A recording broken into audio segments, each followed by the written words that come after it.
వరంగల్ జిల్లా హన్మకొండ ప్రభుత్వ ఆసుపత్రిలో కేసీఆర్ కిట్ల పంపిణీ కార్యక్రమం చేపట్టారు.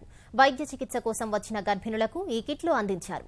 వీటిని అందుకున్న మహిళలు ఆనందం వ్యక్తం చేశారు. ప్రభుత్వం పేద మహిళలకు అందిస్తున్న సాయంపై అభినందనలు తెలిపారు. వల్ల ఏంటంటే ప్రెగ్నెంట్ గా ఉన్నప్పుడు కంపల్సరీగా 2 సార్లు డాక్టర్ దగ్గరికి రావాలి. సో 2 చెకప్స్ కంపల్సరీగా అవ్వాలి. ఫస్ట్ 3 వీక్స్ అంటే 12 వారాల్లోనే రిజిస్ట్రేషన్ అవ్వాలి. సో 12 వారాల్లో మనకి రిజిస్ట్రేషన్ అవుతుంది. సో మనకి తెలుస్తుంది ఎవరు ఉన్నారు ఎవరు లేరు అని. ఆ తర్వాత ఫాలో అప్ అయ్యి కంపల్సరీగా వాళ్ళు 2 సార్లు వచ్చారా లేదా అని చెక్ చేసుకోవాలి. 2 సార్లు వస్తేనే వాళ్ళకి డబ్బులు వస్తాయి. ఆ తర్వాత రెండు విడతల డబ్బులు ఓన్లీ వాళ్ళకి వ్యాక్సిన్స్ వేస్తేనే డబ్బులు వస్తాయి.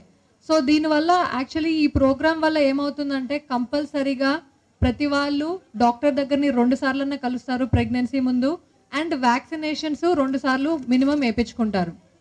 మనకి యాక్చువల్లీ వ్యాక్సినేషన్ తెలంగాణలో 75 నుంచి 80% వరకే కవరేజ్ ఉంది. 100% కవరేజ్ కూడా లేదు.